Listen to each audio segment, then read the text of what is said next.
तो हेलो दोस्तों, good morning. कैसे हैं आप सभी? आई होप कि सभी अच्छे होंगे और अच्छे से पढ़ाई कर रहे हैं। तो दोस्तों, हम लेकर के आ गए हैं हमारे YouTube channel law life by MD पर आपके लिए नेक्स्ट क्वेश्चन। हमारी सीरीज जैसे कि आपको पता ही है चल रही थी कौन सी, कॉन्ट्रैक्ट 2 की, जो कि specific contract and law of partnership subject है हमारे सेकंड सेमेस्टर का 4th सब्जेक्ट। ठीक है दोस्तों, तो क्वेश्चन हम आपके सामने लेकर के आ गए हैं। एक और इम्पोर्टेंट क्वेश्चन आपको सामने ये रहा, जल्दी से पढ़ लीजिए और नोटबुक पेन लेकर के तैयार हो जाइए। हम कराते हैं इसका सॉल्यूशन। क्वेश्चन है, उपनिधान के तत्वों का संक्षेप में वर्णन कीजिए।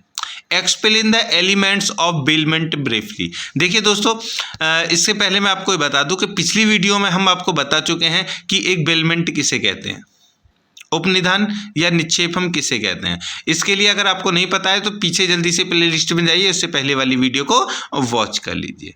चलिए, तो एक वैध उपनिधान के कुछ आवश्यक तत्व हैं, उनको हम देख लेते हैं कौन कौन से हैं। ठीक है दोस्तों, देखिए सबसे पहला, वस्तु या माल के कब्जे का एक व्यक्ति वस्तु के स्वामी से दूसरे व्यक्ति को अंतरण करना। मतलब कि एक व्यक्ति है और दो व्यक्ति है।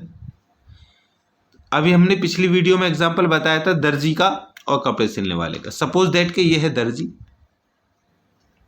ठीक है, ये है दर्जी और ये है एक व्यक्ति। ये क्या करता है, अपनी किसी एक वस्तु को, मतलब किसी कपड़े को, इसको सिलने के लिए देता है। तो सबसे पहला तत्व यही है कि उपनिधान का सबसे आवश्यक एक तत्व यह है कि एक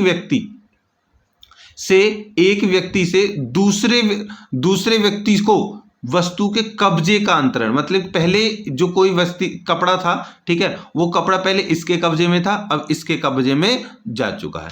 इस प्रकार उपनिधान सिर्फ चल जंगम संपत्ति का हो सकता है। चल जंगम मतलब जो चल संपत्ति होती है उसका हो सकता है।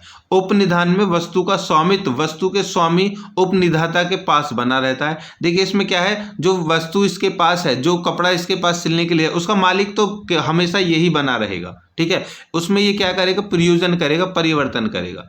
कब्जे का अंतरण परिधान वास्तविक एक्चुअल तथा विवक्षित कंस्ट्रक्टिव दो प्रकार से किया जाता है। ठीक है दोस्तों, मतलब कि ये जो कपड़ा है जो दूसरे वाले को सिलने के लिए दिया है, उसका मालिक तो एक ही रहेगा। ये उसको क्या करेगा, उसमें परिवर्तन कर देगा, उसको अच्छा बना देगा और वापस कर देगा। ठीक है दोस्तों, चलिए पहला जो तत्व है वो समझ गए। दूसरा तत्व हम यहाँ पर देखते हैं। देखिए दूसरा तत्व है, नंबर पॉइंट 2 है इसमें कि वस्तु का परिधान इस शर्त के साथ होना आवश्यक है कि उस वस्तु का प्रयोजन के पूरा होने के पश्चात उपनिधाता स्वामी या उपनिधाता द्वारा निर्देशित किसी व्यक्ति को लौटा दी जाएगी। मतलब कि व्यक्ति एक है और व्यक्ति दो है। दो को पता ही है क्या कहेंगे हम, दर्जी, और एक है कपड़ा सिलने के लिए देने वाला। तो जो अपना कपड़ा इसने इसको दिया है, इसका दूसरा तत्व इंपॉर्टेंट ये होता है कि उसमें प्रयोजन करने के बाद उस कपड़े का ये यूनिफॉर्म बनाने के बाद ये उसको वापस कर देगा। ठीक है, तो दो आवश्यक इसमें तत्व होते हैं। यही आवश्यक तत्व उपनिधान की संविदा को विक्रय तथा दान की संविदा से पृथक करता है। देखिए विक्रय तथा दान की संविदा से पृथक क्या करता है, एक व्यक्ति है, ठीक है, बी को दूसरे को दो कपड़े दे रहा है, एक कपड़े ये दे रहा है, एक कपड़े ये दे रहा है। ठीक है, तो एक कपड़े के लिए कह रहा है इसमें से कोट पैंट बना देना और ये मेरे लिए कोई काम का नहीं है, तो इसको तुम ही रख लेना है। चलो मैं तुम्हें दान दे रहा हूँ, ये मुझे वापस नहीं चाहिए। तो जो वस्तु दी जाती है, जो वापस ना लेने के लिए दी जाती है, वो दान कहलाती है। लेकिन जो दी जा रही है और उसको फिर वापस लेना है, तो वही है क्या, उपनिधाता।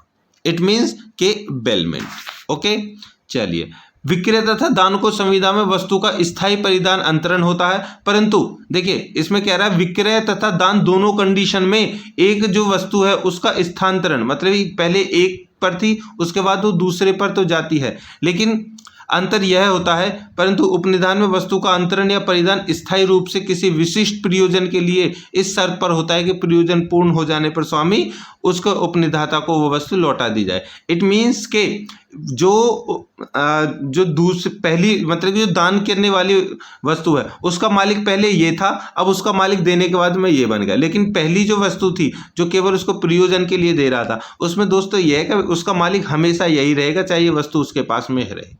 ठीक है। चलिए, तो 2 इंपॉर्टेंट तत्व तो जो बहुत महत्वपूर्ण, ये भी क्वेश्चन आपको आ जाएगा 4 नंबर में या फिर 10 नंबर में, ठीक है दोस्तों। तो चलिए, इस क्वेश्चन को हम करते हैं यही समाप्त। मिलते हैं नेक्स्ट वीडियो के साथ, तब तक के लिए bye bye, tata, keep supporting us, keep learning.